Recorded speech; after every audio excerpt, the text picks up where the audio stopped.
Bonjour, bonjour à tout le monde. Euh, je vais attendre quelques instants, quelques minutes, juste pour qu'on soit plus nombreux. Et après, effectivement, commencer les cours. Je vous invite alors à écrire sur les chats auquel du bonjour, comme ça je peux bien vérifier votre présence. On va juste attendre quelques minutes juste pour commencer notre cours.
Bon, bonjour et bonjour. à tout le monde. J'espère que vous allez bien, que vous avez passé une bonne semaine. Jusqu'ici, c'est si c'est pas trop dur, hein, euh, on va être bientôt à moitié de confiné. Donc voilà. Euh, Qu'est-ce que j'ai à dire? Euh, et je pense que je commence à vous poser une question en fait. Euh, Est-ce que vous avez, parce que moi j'ai pas eu, hein, donc est-ce que vous avez des nouvelles par rapport à vos examens et tout ça, comment va se passer ou pas? D'accord, d'accord. Moi non plus, hein, moi non plus. Euh, j'ai eu des informations concernant le master, mais pas la licence. Donc voilà. De toute façon, pour les masters, je sais que ça va être à distance. D'accord. Euh, et donc, probablement avec vous, je vais utiliser la même procédure. Hein. Probablement, ça va être à distance aussi. Je sais pas, je parle parce que c'est comme ça qu'on fait avec les masters. Hein. Donc voilà. Et je vais faire tous mes examens à partir de Google Forms. Hein. Donc, parce que je me suis dit que les prêts, il est pas très stable. Donc, dans une semaine d'examen, par exemple, parce que les massage vont faire une semaine entière d'examen. Vous voyez? Donc, ça va être chaud. Euh, oui, ça va être chaud. Je regarde à côté parce que j'ai le calendrier ici. Euh, donc, pour vous, je pense que ça va être pareil. Hein. Je sais pas, mais je pense que ça va être pareil. Et donc, moi, je vais faire un Google Forms parce que comme probablement il y aura une semaine entière d'examen, euh, donc vous n'aurez pas des cours dans cette semaine, probablement. Mais voilà. Mais ça, c'est juste, ça, vous allez voir juste les examens. Et dans ces cadres-là, on allait faire une activité sur Google Forms. Notre troisième note. En fait, on a déjà fait une note de CV, une deuxième note de lettre de motivation, qui d'ailleurs, je vais pas encore les corriger. Hein. Donc voilà. Et une autre note, la troisième qu'on va faire, c'est un petit questionnaire concernant exactement l'entretien. Donc voilà. Donc ces questionnaires, il va y avoir de choix multiples, des questions de choix multiples, et une ou deux questions ouvertes, dans lesquelles vous pouvez écrire un petit paragraphe, quelque chose comme ça. Voilà. Rien d'extraordinaire, rien de spécial, mais des choses que sur l'entretien. Mm. Donc voilà. Quoi d'autre? Oui, concernant les exercices méthodologie, des CV et de la lettre de motivation. Donc, comme j'avais dit, je ne vais pas encore les corriger. Hein. Mais j'étais déjà en train de réfléchir à comment diffuser les notes. Donc, ce que je pense que c'est plus intéressant de faire,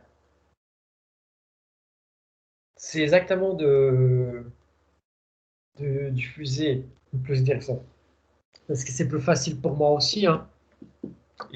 Soyons clairs. Soyons clairs. C'est juste que je pense on prend les notes, on met les notes dans un fichier Excel, hein, et vous envoyez, mais pour garder quand même les côtés individuels et anonymes, hein, euh, je pense qu'au lieu de mettre votre nom et prénom à côté de votre note, de vos notes, je vais mettre votre numéro étudiant. Comme ça, ça reste anonyme. Vous voyez? Qu'est-ce que vous pensez? Est-ce que vous êtes d'accord pour faire comme ça la correction, pour que je puisse vous envoyer les notes?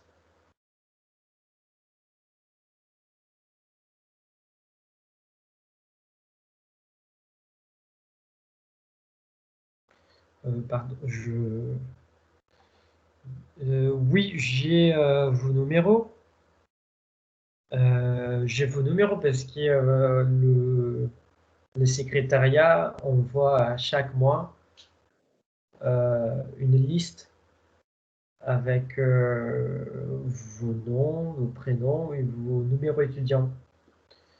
Donc, je pense avoir tous les numéros et tous les mots.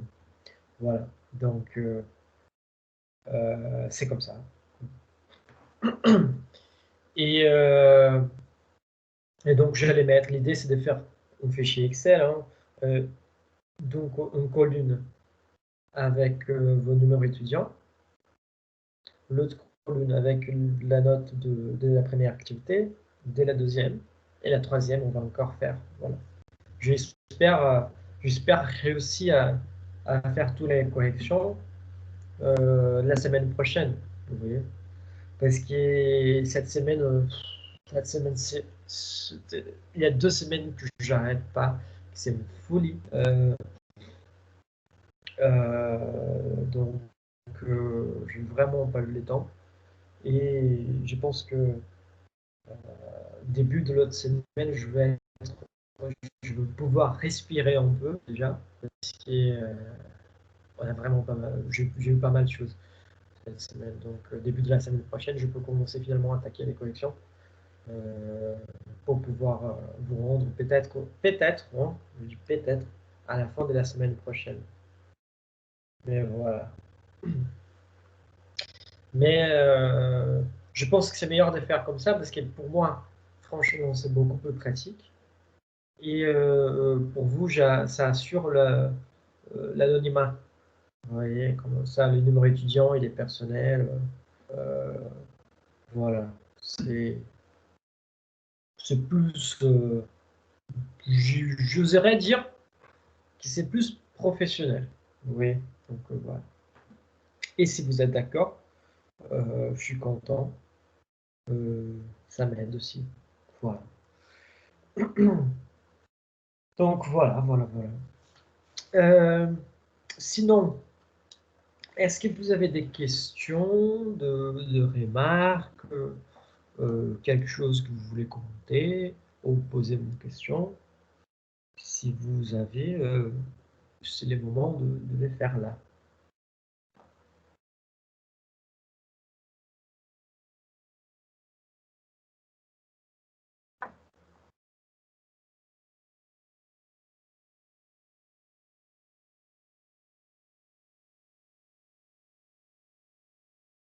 Bon, je pense que non, c'est bon alors, hein.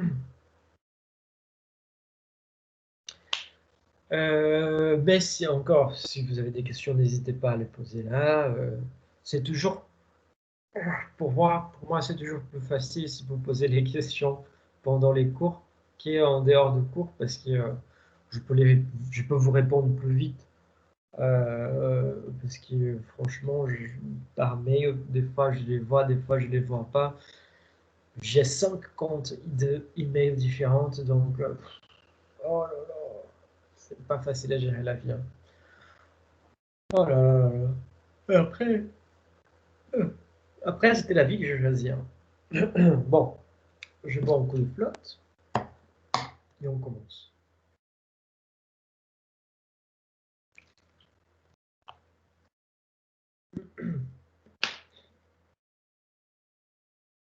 Mais vous savez qu'aujourd'hui, il y a un truc drôle qui m'est arrivé, mais ce sont des choses que peuvent arriver quand on fait des cours à distance.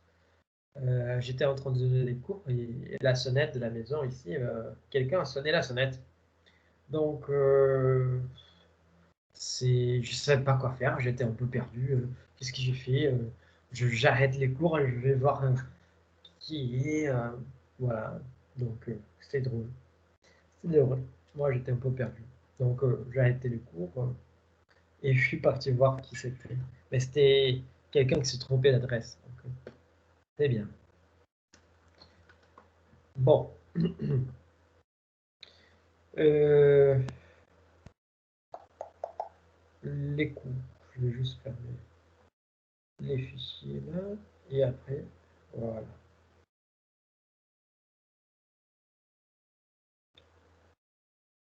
Hum, Voilà, voilà, voilà. Euh, Est-ce que vous vous souvenez où on a arrêté? Parce que franchement, je suis vraiment désolé, mais je me souviens plus. Euh, je ne sais pas si on avait arrêté, on préparait d'avance vos affaires, ou si c'était en quelques considérations générales. Donc, Vous m'entendez? oui, On fait quelques considérations. parfait, parfait. Merci beaucoup. Bon, donc, euh, c'est parfait, c'est parfait. Donc, on va reprendre. Merci, merci vraiment. Là, la semaine, c'était de grand n'importe quoi, donc je ne me souvenais pas du tout.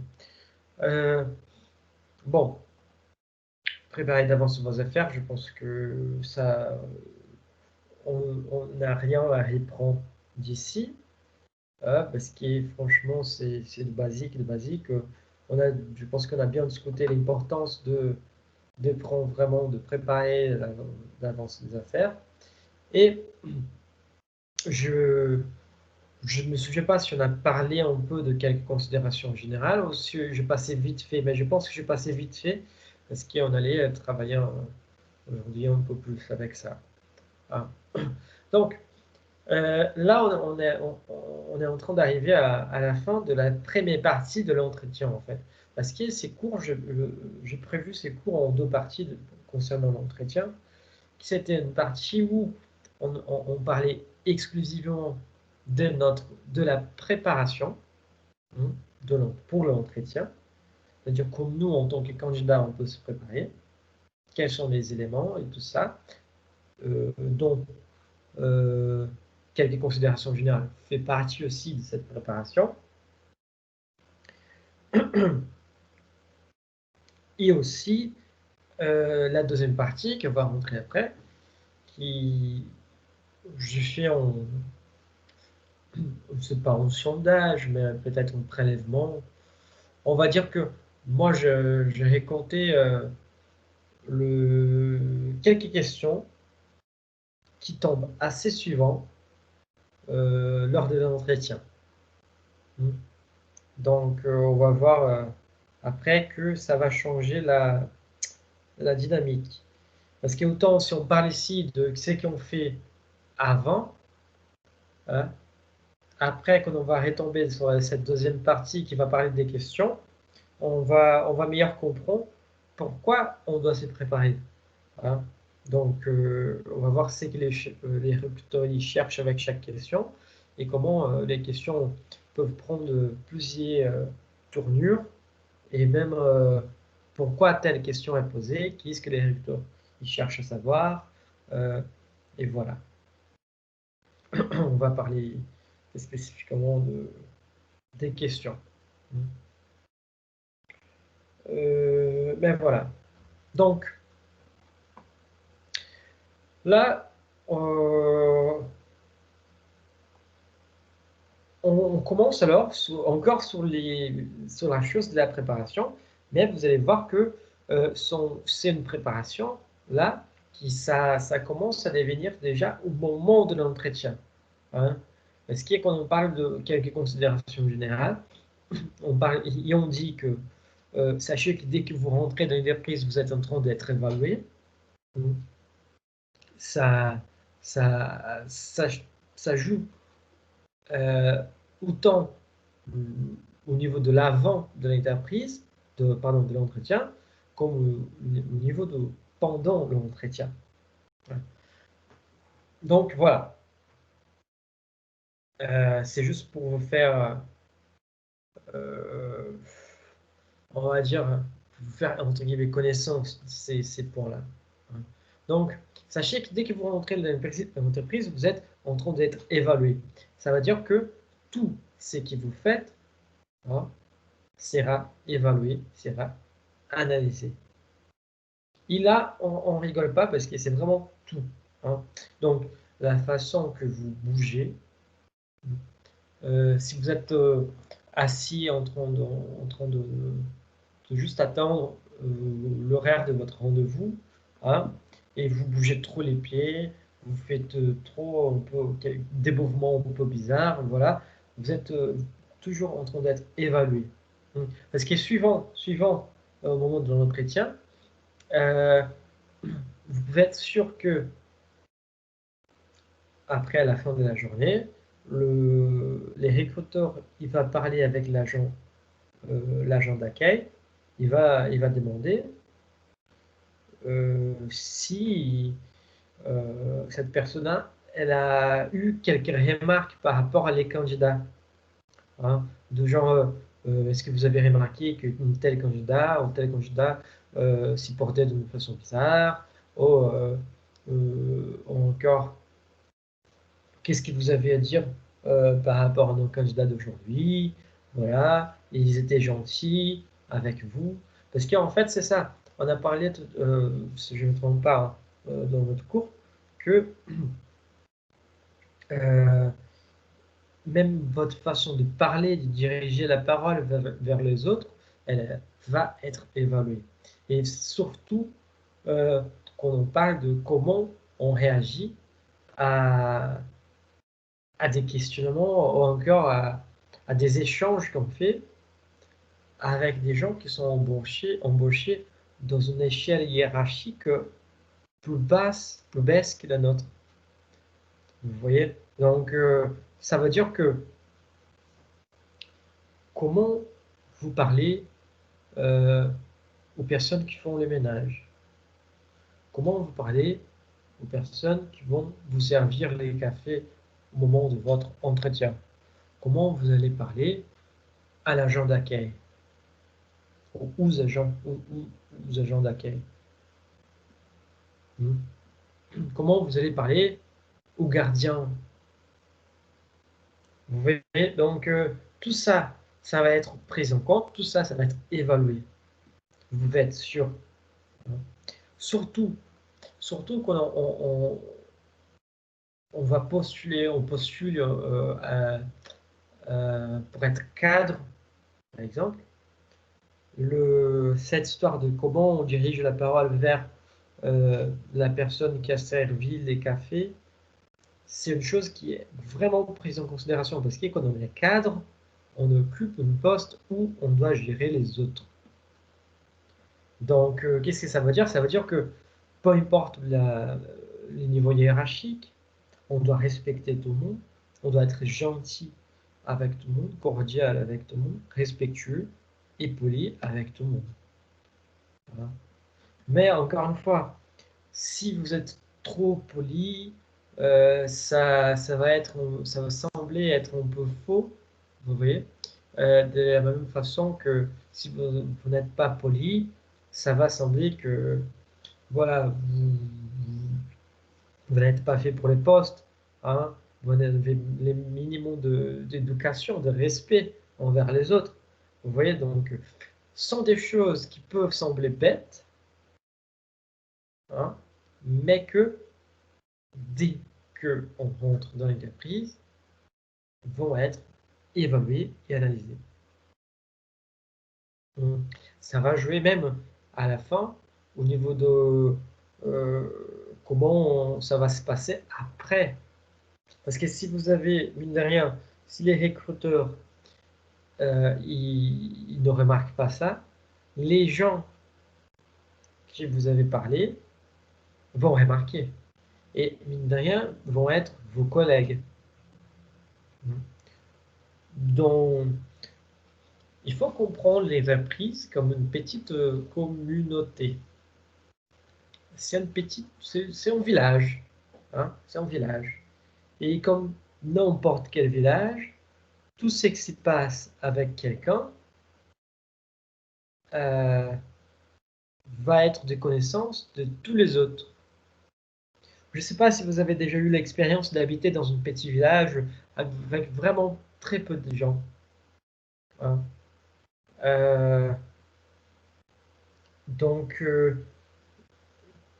peu importe, hein, si, ça veut dire que s'il arrive quelque chose, tout le monde va le savoir. Et dans une entreprise, ça se passe tout pareil. Ça se passe tout pareil. Donc, voilà. Faut vraiment faire attention. Ça peut vraiment casser l'ambiance avec même vos collègues de travail, de bureau, de tout. Donc, faites vraiment attention. Et par cela, quand on dit à partir du moment que vous mettez les pieds dans l'entreprise, vous êtes en train d'être évalué. On dit vraiment tout. Hein. J'avance ces points-là. Soyez attentif, votre posture, votre langage et vos habits. Donc, on a parlé de la posture. Hein. La posture, si vous gesticulez trop, si vous gesticulez trop, si vous parlez trop fort, trop bas, si vous parlez trop lentement, si vous êtes trop expansif ou très peu expansif, vous voyez, donc tout ça, ça va être en train d'évaluer. Évidemment, comment savoir quelles sont les caractéristiques qui vont être pour et contre vous? Bon, là, c'est pas forcément évident. C'est les profils. Vous avez lu l'annonce, vous avez demandé pendant l'appel téléphonique à quel était votre poste. Si vous avez bien fait toute votre recherche, hein, vous arrivez quand même à dessiner un peu les profils recherchés. Donc, évidemment, quelqu'un qui a des fois, juste par la façon de marcher, hein, on sait déjà que la personne n'est pas faite pour le poste. Par exemple, quelqu'un que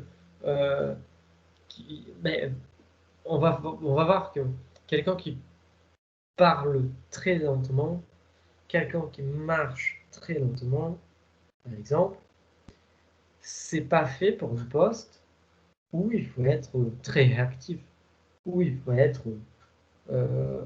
très vite, quoi. Vous voyez où ça bouge, il faut aller d'un côté à l'autre, il faut, voilà, il faut bouger. Ce qui mine de rien, la personne elle peut avoir un super CV, une super lettre de motivation, mais dans ces cas-là, si elle bouge lentement, si elle parle lentement, on voit que son caractère, c'est un caractère plus posé, un caractère plus tranquille, voilà, que ce n'est pas forcément un défaut, mais c'est une caractéristique de son caractère que ne va pas avec la demande du boulot. Voilà, c'est simple. Vous voyez que c'est les composants humains là. Hein. Des fois, vraiment, vous pouvez avoir un bon CV, une bonne lettre, mais votre caractère ne marche pas avec ce que l'entreprise demande. Et c'est ces composants humains qui va jouer très fortement au moment de l'entretien. La même chose, parler très lentement, on va dire, ça peut être, ça peut donner une impression que vous êtes trop tranquille, que vous êtes posé, trop posé. Donc, essayez de trouver un rythme naturel. Vous voyez, c'est pour ça qu'on retombe sur l'histoire de l'enregistrement. C'est important de vous enregistrer. Hein. Donc, ne vous inquiétez pas par rapport à votre état.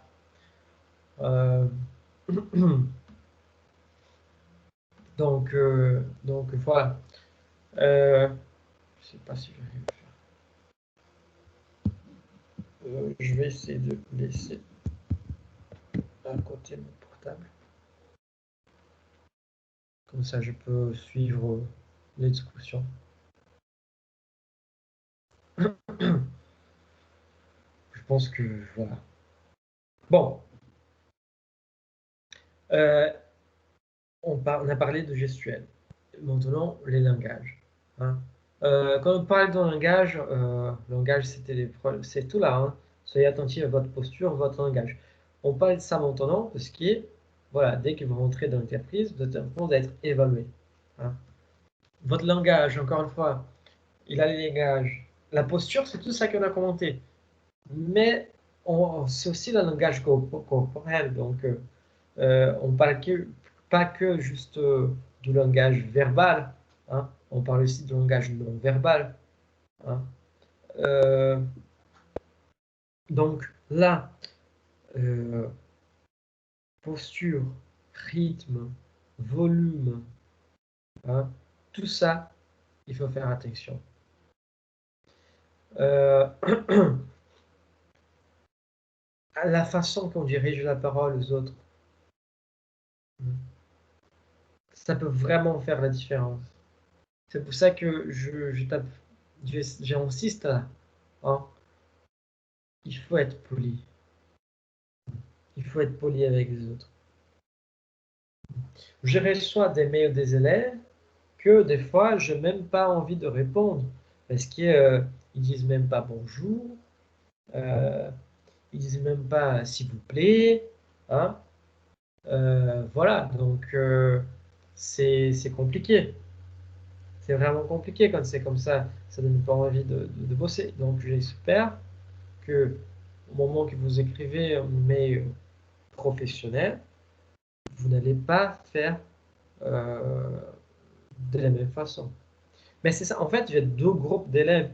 Il y a les intermédiaires, mais j'ai une division très drôle parce qu'il y a des mails que je reçois que la personne ne dit ni bonjour, ni s'il vous plaît, ni merci, voilà.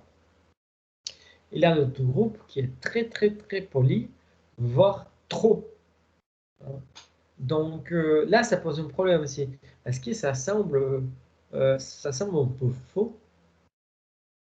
Et sont des banalités qui des fois, ça pose plus de problèmes. Hein. Donc, la bonne mesure, c'est la mesure simple, encore une fois, en étant toujours poli et respectueux envers les autres. Concernant aussi la façon qu'on s'habille, c'est le langage aussi, c'est une sorte de langage, Donc, comment on peut penser, comment on peut faire, et c'est surtout très problématique, les habits.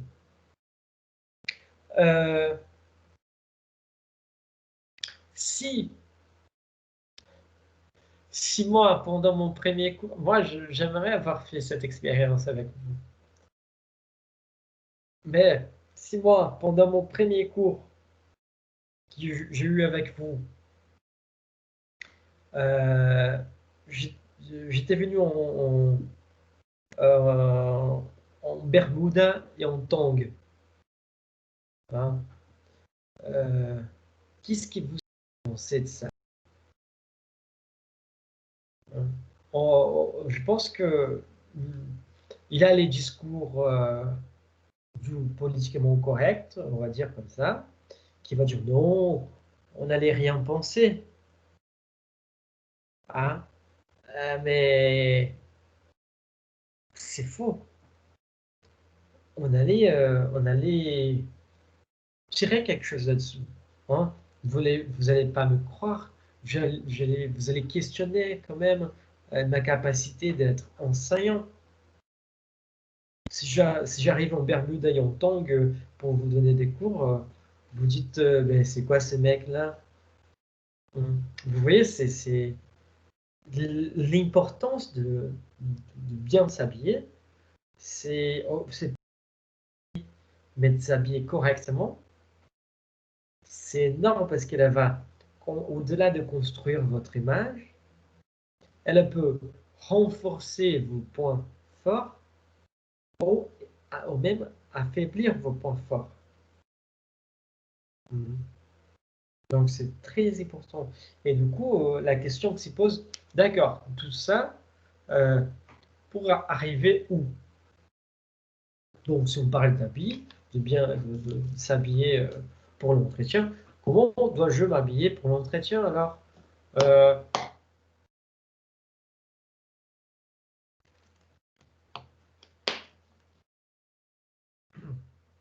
la question est simple, la réponse est simple. Hein.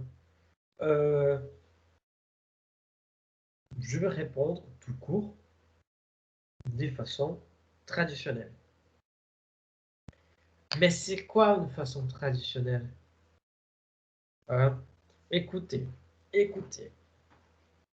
Moi, normalement, j'ai connaissance, je reconnais, hein, je reconnais que moi, je m'habille pas bien.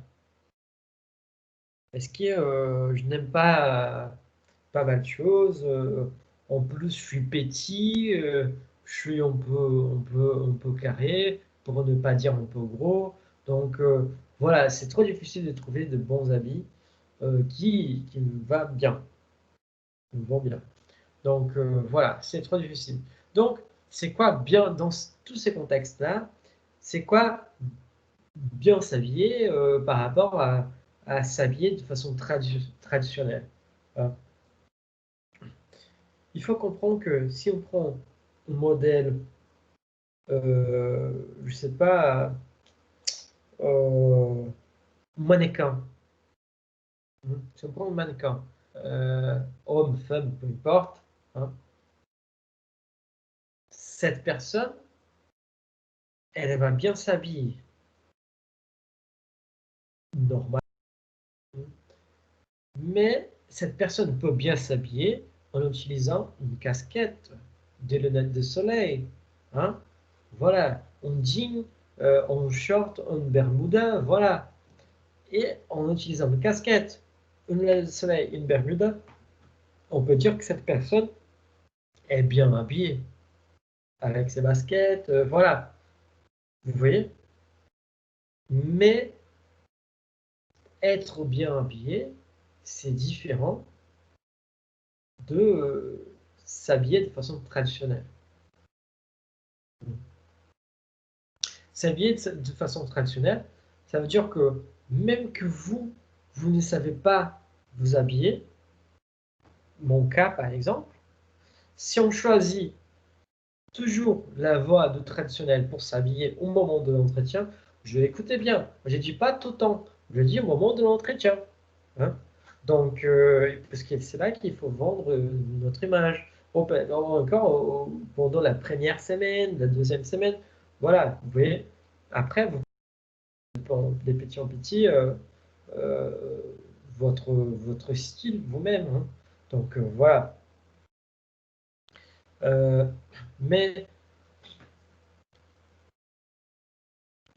si vous êtes comme moi, que vous ne savez pas s'habiller bien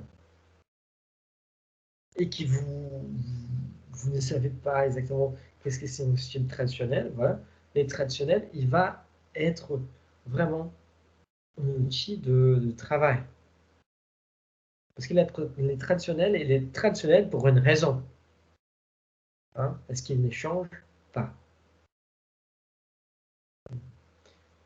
Savoir, on va dire, être bien habillé euh, de la façon traditionnelle, n'a rien à voir avec savoir s'habiller bien.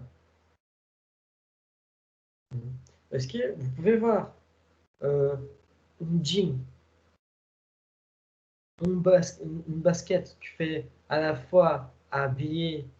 Hein, évidemment, vous n'allez pas utiliser une chaussure de sport, hein, mais voilà, ça fait plutôt habillé. Ça fait le entre-deux. Hein. Donc, euh, avec un petit blazer, c'est une chemise en bas, ça passe partout. Homme, femme, voilà, ça passe partout.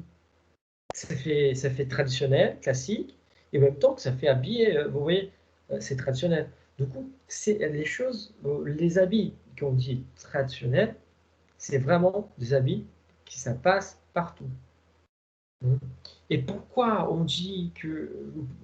pourquoi moi, je dis que c'est important de s'habiller de façon traditionnelle? Parce qu'un habit peut vous faire vraiment de préjudice. Hein. Et l'habit traditionnel, c'est un habit neutre. Il faut comprendre que l'habit, il peut détourner l'attention du recruteur. Ça veut dire que, euh, euh, évidemment, on ne parlait pas euh, de, des questions des abus. Ça, c'est encore une autre histoire. Voilà. Mais je parle par rapport à vos compétences. Quand je parle de l'habit traditionnel, hein, je parle exactement des habits traditionnels par rapport à vos compétences. Il ne faut pas que l'habit attire plus l'attention que vos compétences. Euh, vous voyez ce que je veux dire, c'est pas l'habit, les stars de l'entretien. C'est vous. Évidemment, l'habit fait partie, mais il peut pas être plus important que vos compétences. Moi, j'ai déjà fait des entretiens avec des gens que, franchement, ils s'habillaient, je lui ai dit, putain, les mecs, là, il a la classe, quoi. Les habits, ils bec. Le mec, il savait s'habiller. Impec. Mais après, vous regardez son CV, vous regardez par rapport à des autres candidats, évidemment, il a réussi à attirer mon attention par rapport à la façon qu'il s'habillait. C'est vraiment impeccable, la classe. Hein. Mais il ne faut pas que ça doit pas détourner l'attention du recruteur au niveau du contenu. Vous voyez? Donc, la seule chose que j'ai retenue de ces candidats, c'était son habit et pas vos compétences. Du coup, au moment de faire l'évaluation, ah oui, oui, ces mecs-là, c'était celui qui s'habillait bien. L'autre, c'était celui-là qui avait la super formation, là, et je sais pas quoi. Donc, vous voyez la différence? C'est pour ça que le traditionnel, il est assez neutre. Il doit être assez neutre pour que les recruteurs ils puissent retenir que votre contenu, qui vos atouts. Vous voyez? Donc, c'est pour ça, malgré cette question des habits qui peut être très compliquée d'aborder, l'habit traditionnel, il est traditionnel parce qu'il est toujours élégant, il est passe-partout, il ne va pas vous voler l'attention. Parce que l'attention doit être que sur vous-même et pas que sur vos habits. Vous voyez, c'est très intéressant ça. C'est très intéressant. Bon, les autres parties là, je pense qu'on a parlé assez de la question de regarder vous-même, regardez-vous en face, voilà. Donc on passe vite fait. Hein. Donc la préparation pour réaliser un bon entretien passe par la compréhension de soi-même, on avait dit, surtout parce que la compréhension de soi-même, elle va permettre d'évaluer la situation que vous êtes. Donc là, sachez que nous avons tous des défauts et parler d'eux, c'est une façon de comprendre comment vous gérez les frustrations et si vous êtes capable de reconnaître vos propres comportements qui pourraient poser des problèmes à vous-même et aussi à l'ambiance de l'entreprise. Voilà. Encore une fois, quand on a parlé de quelqu'un qui marche très lentement, qui parle très lentement, si cette personne va travailler par exemple chez Amazon, c'est probable que ça va poser des problèmes. On imagine que Amazon, elle demande même son principal boulot, c'est celui d'être agile. C'est de servir les gens. Je ne sais pas si vous avez vu hier, c'était hier, mais l'interview que les PDG de La Poste a, a fait au quotidien. Franchement, je l'ai trouvé trop sympa, très intelligent, très cultivé et très gentil en même temps, avec un langage à comprendre. Euh,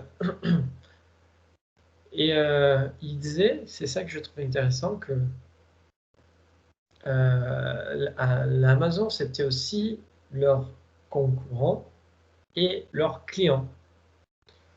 Et qui, selon la position que l'Amazon occupait, euh, hors, soit client, soit concurrent, ils traitaient l'Amazon de façon différente. Donc voilà, je trouve ça très intelligent. Euh, et qu'est-ce que je voulais pas dire? Voilà.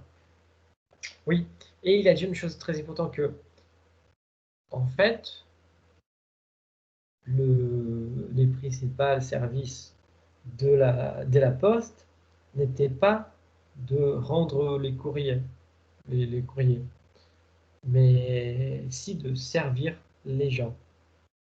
Ce qui est, il y a la banque qui accepte tout le monde, il y a les services du courrier, il y a aussi des services que ils font dans les petits villages de ramener les courses et tout ça. Donc, les profils, vous voyez, l'autre jour, on a parlé de comprendre la mission, que vous devez comprendre la mission que vous êtes en train de faire. Voilà. Donc, c'est ça. La mission de l'apport, c'est de servir les gens, servir la société.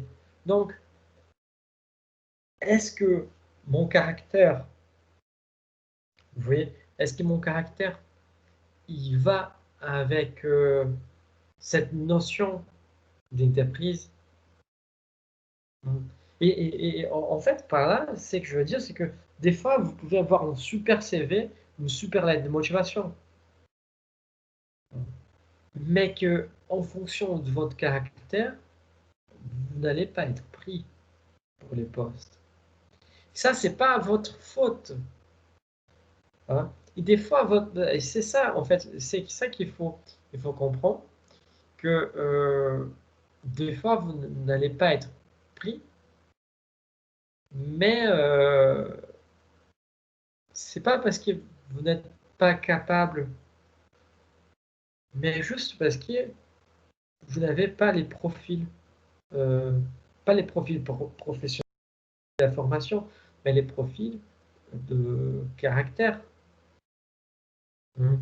Donc, encore une fois, les côtés humains qui s'est fait très présent. Vous voyez? Donc, tout ça part du principe d'arriver à regarder vous-même, à vous comprendre. Hein. Et évidemment, ça fait partie aussi de savoir comment vous gérez les frustrations. Hein.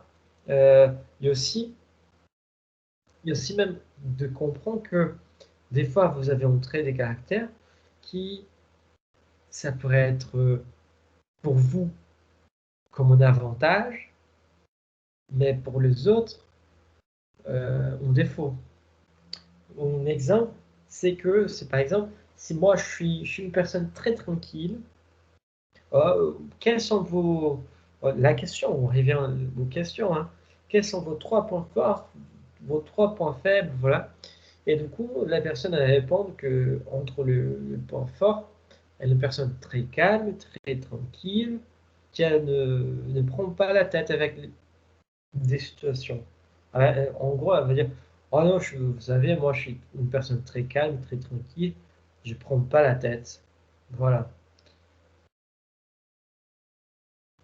Euh, Là, je vous pose une question. Je veux bien que vous participiez là. Euh, Est-ce que on va dire, au moment que la personne répond, je suis calme, je suis tranquille, je ne prends pas la tête, en tant que point fort, hein, qu'est-ce qu'on peut penser de cela?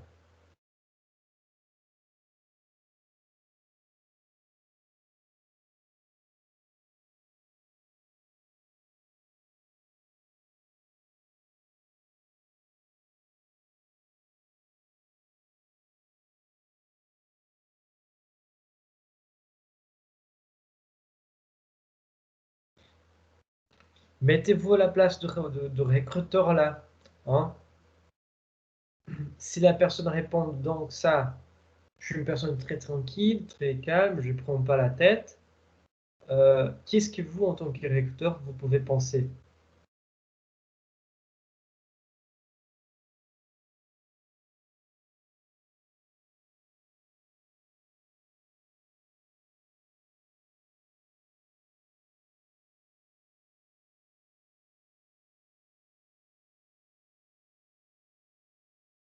Vous êtes toujours là?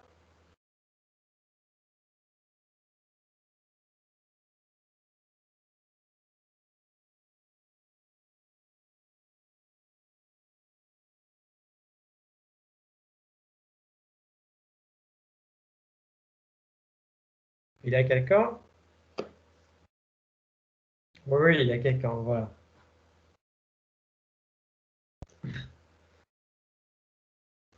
Oui, je commence à voir les premières réponses.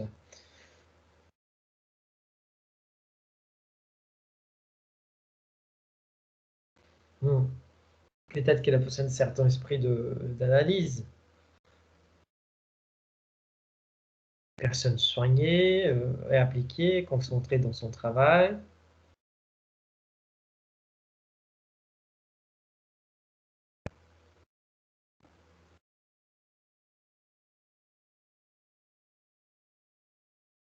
Quoi d'autre? Quoi d'autre? Je veux plus.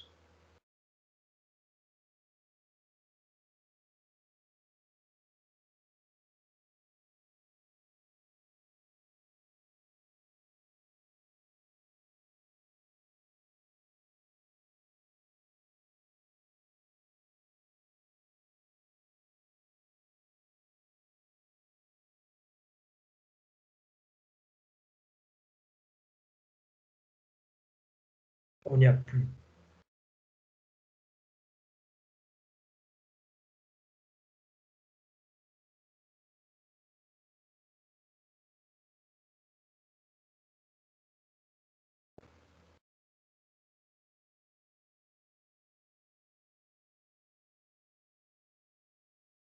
Bon, apparemment, une bonne partie du groupe est partie boire un café. Euh,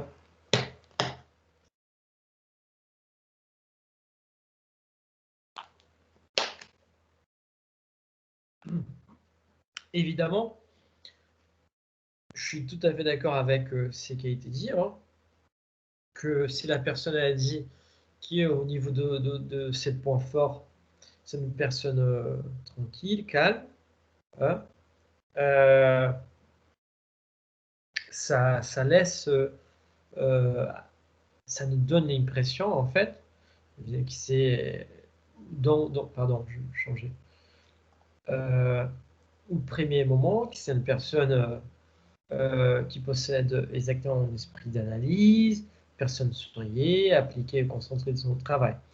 Mais les recruteurs, je ne sais pas si vous allez être d'accord, hein, mais les recruteurs aussi, il va il va se dire que la personne qui dit qu'elle est tranquille, qui est calme et qui ne prend pas la tête, hein, ça peut être aussi une personne qui ne s'engage pas.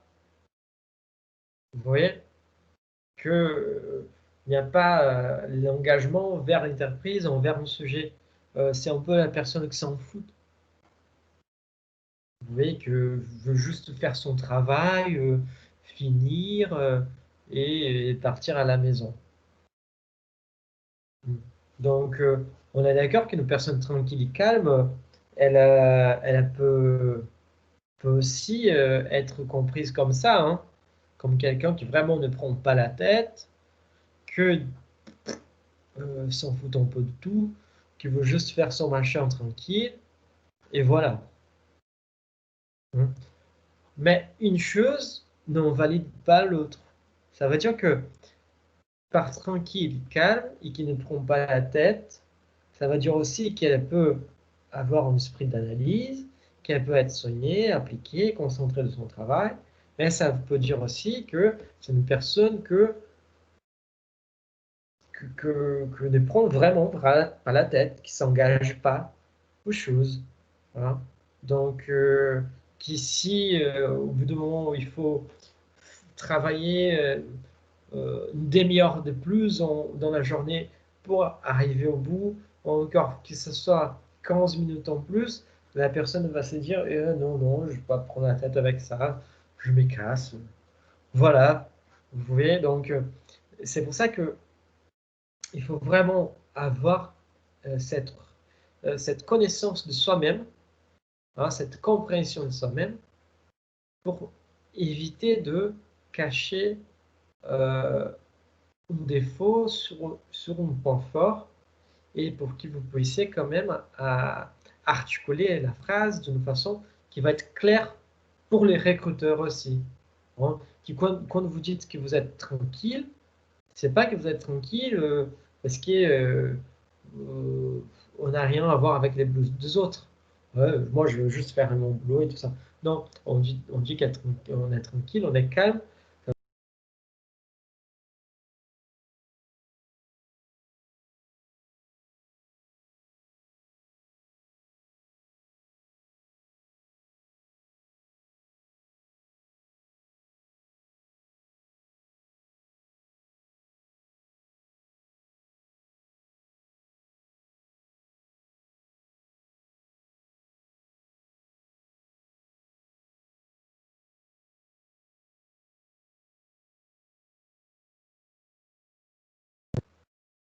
Voilà, voilà.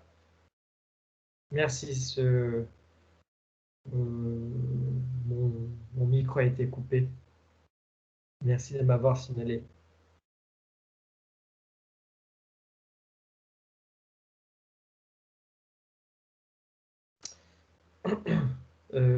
Comme j'ai fait la projection, là, je ne vois pas si mon micro a été coupé ou pas.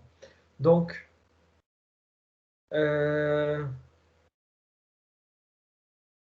si ça arrive encore une fois, vous pouvez m'écrire, vous pouvez me dire, sinon je ne sais pas si mon micro a été coupé.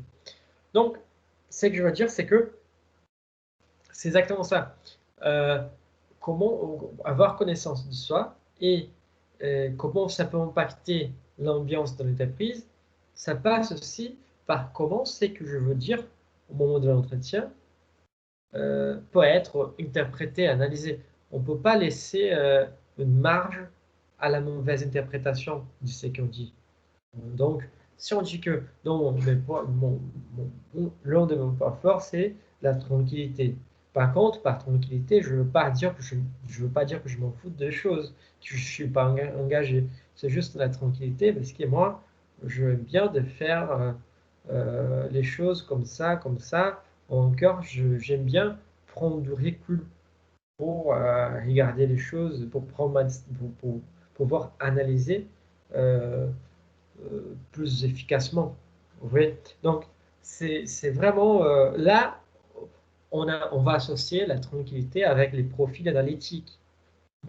Mais c'est pour ça que tout ça, ça part du principe de cette analyse de soi. Hein. Donc, voilà. Encore une fois, on revient là. S'il faut parler des problèmes, des fautes, des difficultés retrouvées pendant que vous étiez dans votre boulot précédent, essayez d'apporter ce que vous avez appris avec ces situations, avec ces situations compliquées et délicates. Hein. Euh, en fait, par cela, il faut comprendre que des cons, il y a partout. Hein.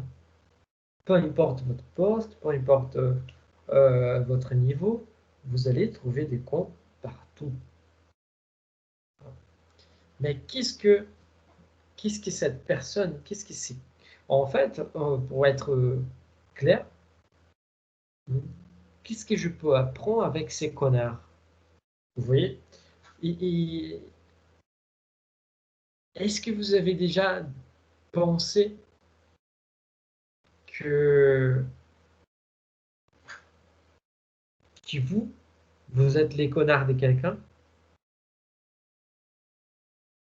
Hein. On est tous les connards de quelqu'un, on est tous les cons de quelqu'un. Moi, je suis sûr que je suis au con de quelqu'un, sinon de tout le monde du groupe. Voilà. Vous êtes aussi les cons de quelqu'un. Ça, c'est juste un exemple de pourquoi on ne doit pas euh, parler des autres. Ça, au-delà de montrer la mauvaise foi et les mauvais esprits, ça démontre en fait que pour vous, l'autre personne euh, était un peu con avec vous, mais juste parce que c'était, on va dire, une totalité. Hein. Il faut savoir reconnaître pourquoi cette personne m'agace. Qu'est-ce que cette personne fait que me stresse tout le temps? Bon. Donc, vous voyez que là, ça va vraiment encore au-delà. Et ça passe aussi la connaissance de l'autre. Ça permet aussi d'avoir une connaissance de soi-même. Hein. Donc, on revient encore sur la problématique. Vous voyez, c'est très intéressant, c'est très riche cette approche. Hein. Il faut comprendre qu'est-ce que l'autre fait, quel est le comportement de l'autre, hein, qui m'agace autant et pourquoi. Ce sont ces genres de questions qui vont nous faire évoluer et qui vont nous permettre de contrôler euh, nos, nos réactions et de devenir de plus en plus professionnels. Encore une fois, ne parlez pas mal de vos anciens collègues, ni de votre ancien boulot, ni de votre ancien chef. C'est ça. Hmm. Qu'est-ce que vous avez appris avec tout ça? Qu'est-ce que vous avez appris avec vos échecs?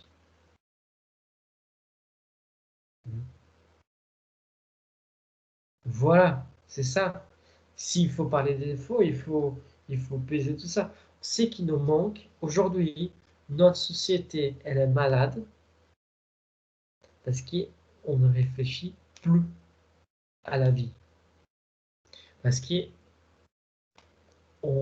pense toujours que la philosophie, c'est un truc qui ne sert à rien.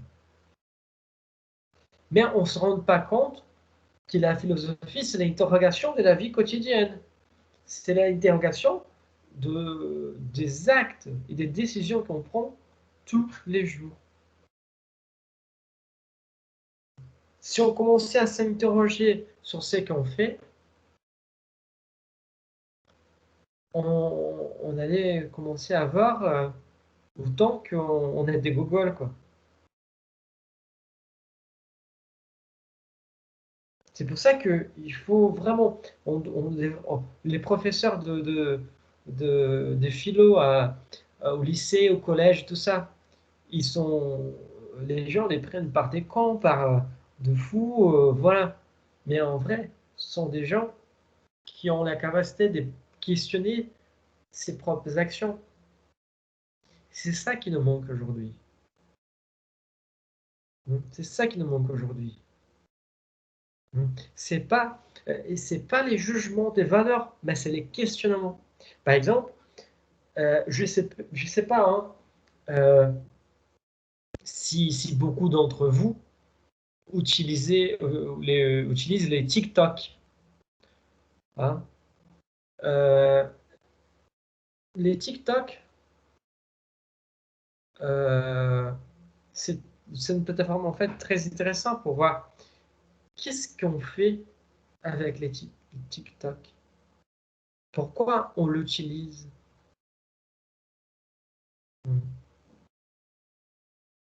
Donc, encore une fois, c'est pas pour juger vos réponses, vous voyez? Mais pourquoi je, je poste, je poste des petites danses que je fais en tant que challenge et tout ça. Donc, pourquoi je fais ça? Vous voyez? Aujourd'hui, on a une expression très riche, très intéressante et qu'on ne se rend pas compte. Ce sont les influencers, digital influencers. C'est dingue ça.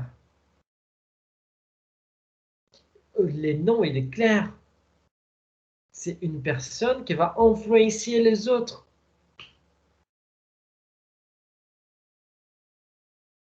Voilà. Les réseaux sociaux. Donc voilà, c'est ça que je vous pose des questions.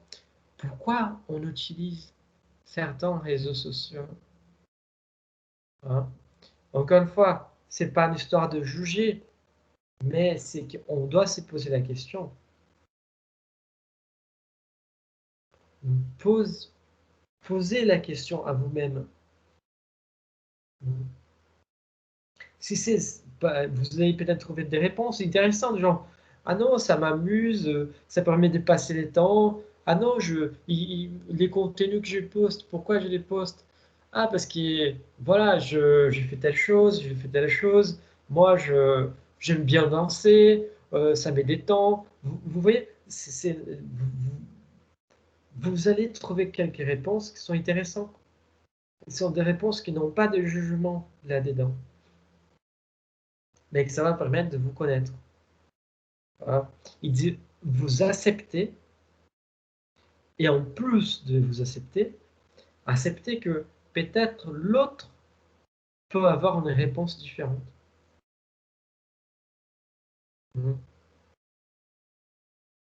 Donc, des fois, parler mal des anciens collègues de boulot, de chefs et tout ça, c'est parce qu'à la fin, on n'a pas arrivé à les comprendre.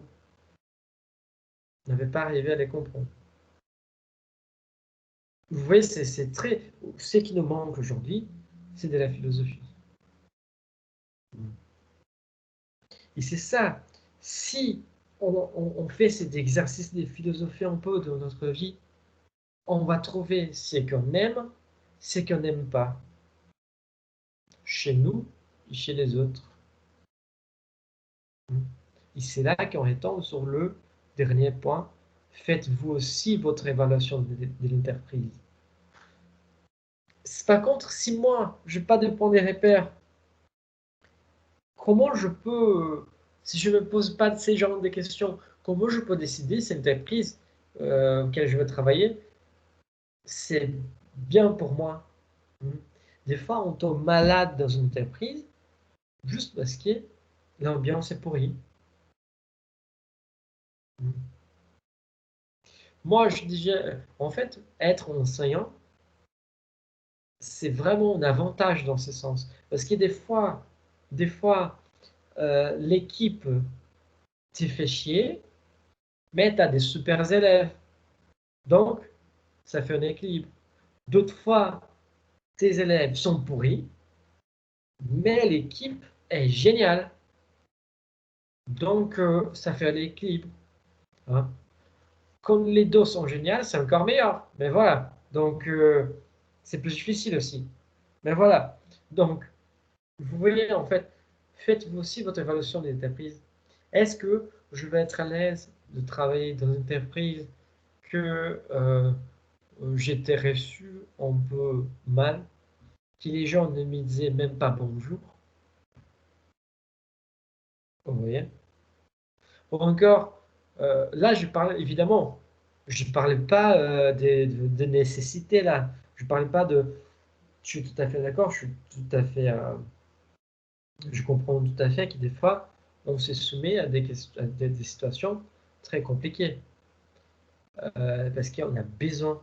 On travaille des fois dans nos endroits avec une ambiance pourrie, parce qu'on a besoin de manger, on a besoin d'argent. Moi, je reconnais tout ça. Voilà. Mais des fois aussi, on fait des conneries. Des fois aussi, on est dans une relation toxique, une relation abusive, parce qu'on n'a pas pratiqué aussi la philosophie de demander, de s'y demander, est-ce que je mérite cela? Vous voyez, hier, c'était les jours internationaux. Euh, j'ai oublié les noms. La journée internationale de. Oh, j'ai oublié. Est-ce que vous vous souvenez? Je vais prendre.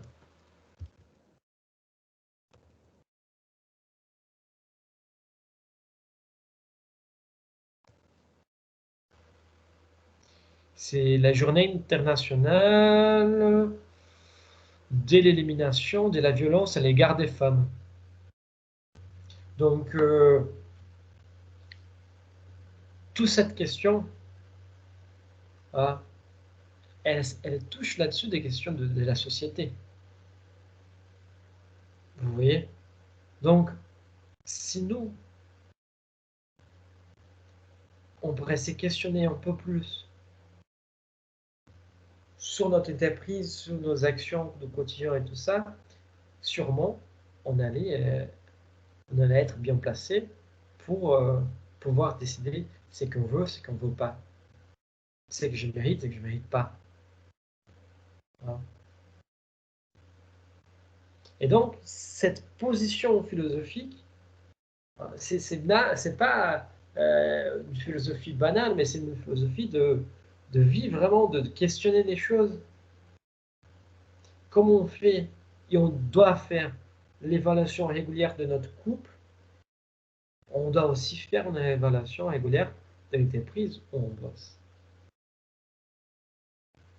Est-ce que je travaille dans cette entreprise parce que je suis habitué à cette entreprise, à mon boulot, et j'assure d'un côté les salaires, ou parce que moi j'aime vraiment ici, je me sens vraiment bien ici.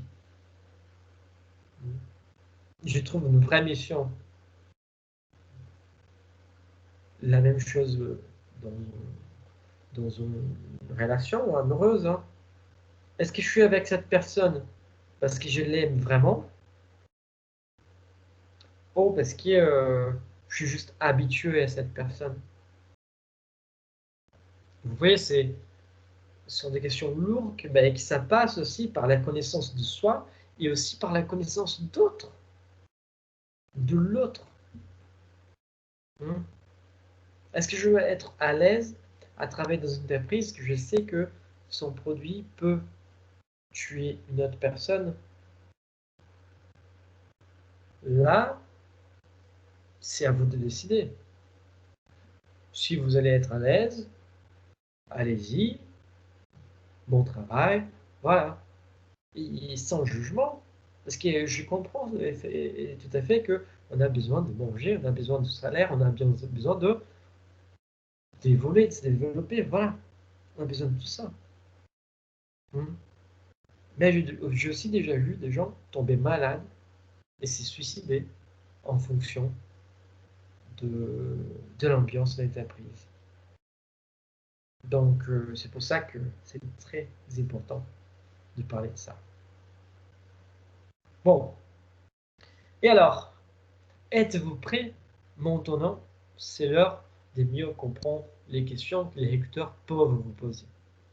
On a vu tout ça, hein, parce qu'avant, c'était la préparation, exactement la préparation pour l'entretien. Et là, c'est l'heure de voir quelles sont les questions qui peuvent effectivement être posées. Comme j'avais dit, j'ai fait un prélèvement d'environ 11 questions. Et les 11 sont les 11 questions plus courantes lors de l'entretien. Et ces 11 questions, elles ont été sélectionnées par rapport à leur, on va dire, réincidence, réinteraction, hein, et aussi parce qu'elles font partie, elles peuvent être posées soit si vous avez de l'expérience, soit si vous n'avez pas l'expérience. Donc, comme je sais que beaucoup d'entre vous, d'ailleurs, comme je sais que mon public, ça veut dire vous, c'est beaucoup hétérogène. Hein. Ça veut dire que je sais qu'il y a ceux qui ont déjà pas mal des expériences professionnelles. Par contre, je aussi sais que n'ont jamais eu des expériences professionnelles. Donc, ces 11 questions sont des questions qui ont été sélectionnées, qui tombent assez souvent au moment de l'entretien, et que, on va dire que sont faites aussi à les gens qui ont d'expérience et des gens qui n'ont pas d'expérience. Voilà, donc ça peut vraiment, on va dire, faire plaisir à tout le monde. Donc, la première question qu'on peut aborder, c'est alors la question classique, parle-moi de vous, qui peut être tournée aussi comme pouvez-vous me parler de vous, qui peut être encore hein, être tournée comme pouvez-vous vous présenter. Généralement, c'est la première question qui est posée. Hein. Les problèmes de cette question est exactement celui-là. Elle est tellement vaste qu'il est souvent difficile de savoir si les recruteurs cherchent à engager la conversation ou à connaître les grands traits de parcours professionnel. Donc, il ne faut pas oublier que le recruteur n'est pas notre pote. Hein. Il essaie de comprendre, il essaie de faire connaissance de nous, de qui nous sommes. Donc, il faut, malgré les faits que cette question puisse paraître assez simple, hein, il faut savoir que les recteurs n'essayent pas d'engager une connaissance personnelle, mais une connaissance professionnelle. Donc, ça ne sert pas trop à parler de vos dernières vacances, tout ça. Hein. Ça, vous pouvez laisser de côté. Si les recruteurs mentionnent ça, là, vous pouvez parler de ça et voilà. Hein. Il faut savoir aussi que cette question, parlez-moi de vous, c'est normalement la première question à être posée parce qu'elle permet de vous détendre aussi pour les, sans, du fait que, en fait, c'est votre parcours. Hein. Personne ne connaît meilleur votre parcours que vous-même. Et c'est parler de vos vies, entre guillemets. Vous voyez? C'est simple, il n'y a pas de piège. Hein. Il n'y a pas de piège. Donc, là, si vous n'avez pas encore beaucoup d'expérience professionnelle, la meilleure façon de répondre est exactement d'évoquer en premier lieu votre formation pour présenter ensuite votre dernier emploi en détail, sans oublier des éventuels stages. Si vous n'avez pas eu d'emploi, présentez donc les stages. Voilà. Hein. Par contre, si vous avez eu quelques expériences plus précises, ou que, par exemple, si les postes, c'est un poste qui est réservé, qui demande, par exemple, une expérience dans le cabinet comptable, voilà, et vous avez cette expérience dans un cabinet comptable, là, au lieu de commencer par votre expérience professionnelle, par votre formation, je vous recommande de commencer exactement par par votre expérience. Hein.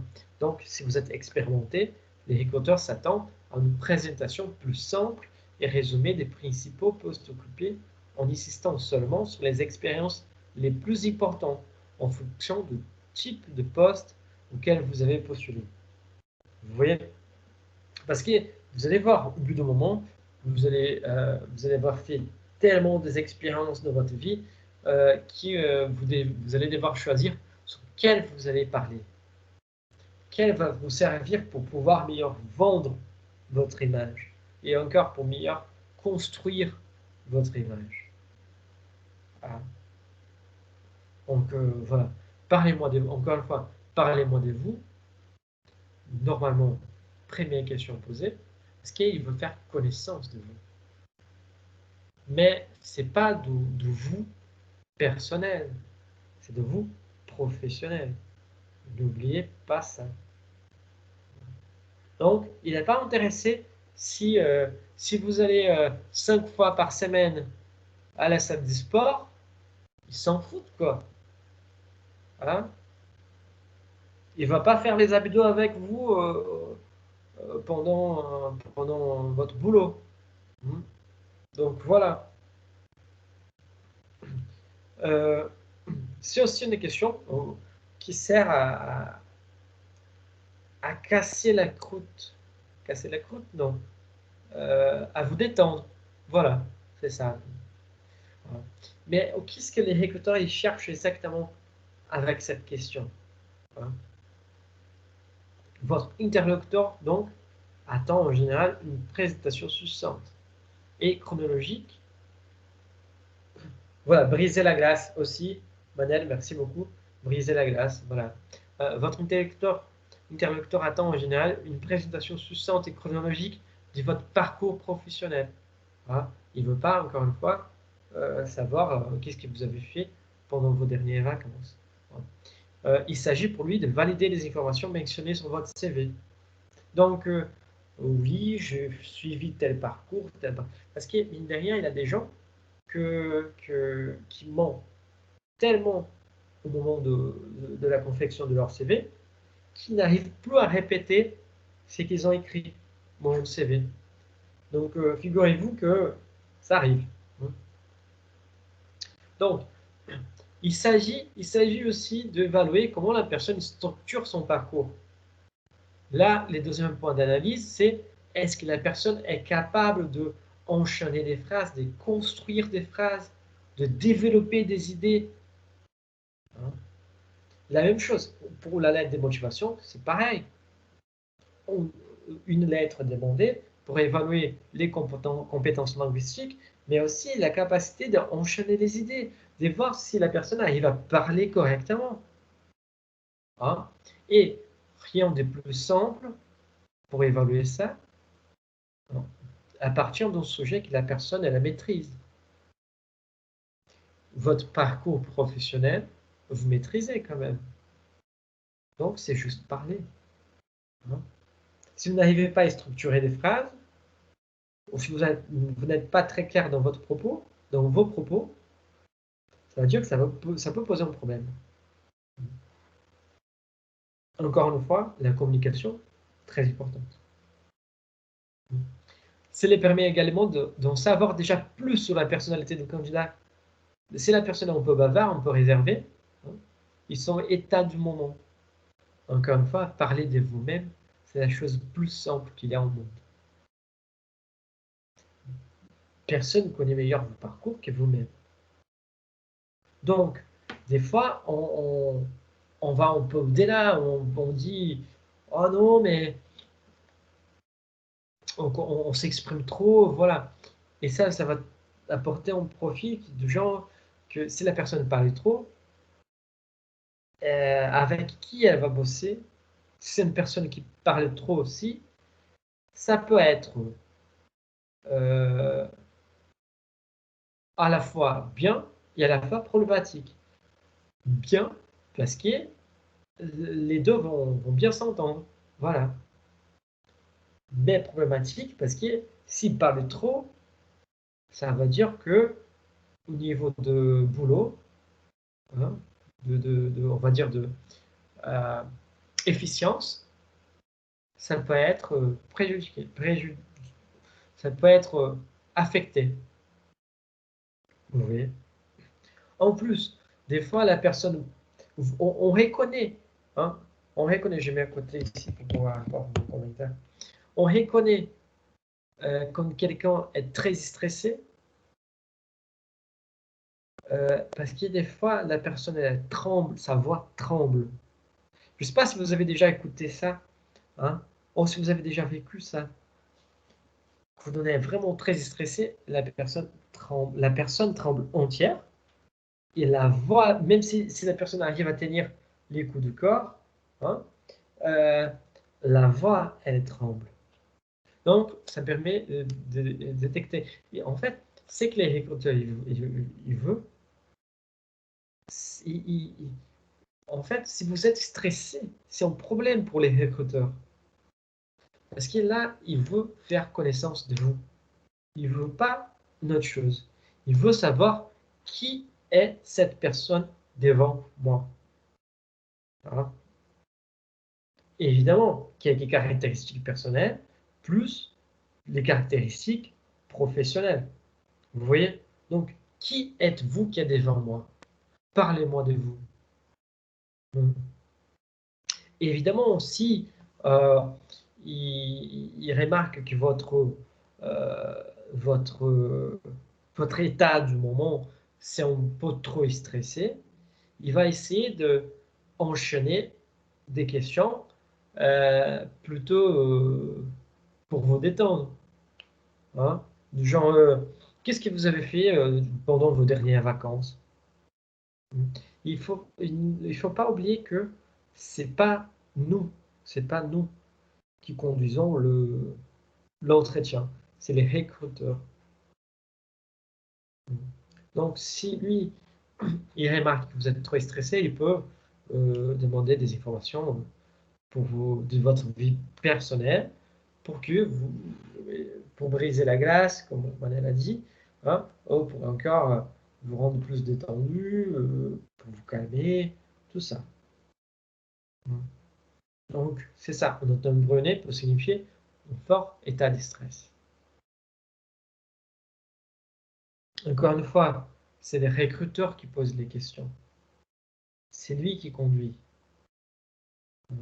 Nous, on va essayer de les répondre de la meilleure façon possible. Et pour cela, il faut être nous-mêmes. On s'est préparé, pour arriver au moment de l'entretien. Vous voyez qu'on a passé une étape. On était juste, tout à l'heure, on était l'avant entretien, et maintenant on est pendant l'entretien. Donc, il veut juste vous connaître avec cette question. Qui êtes-vous? C'est simple. Vous pouvez même prendre, ces 11 questions-là que j'ai préparées, vous pouvez même élaborer vos propres réponses.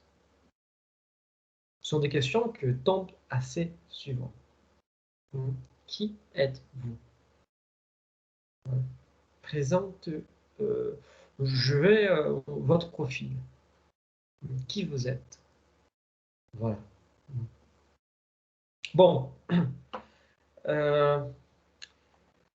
Est-ce que vous avez des questions, des commentaires, des remarques, quelque chose à dire?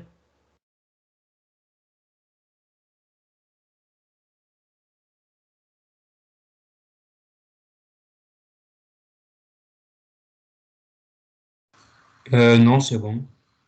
Parfait. Parfait, parfait. Bon, si personne n'a rien à dire, donc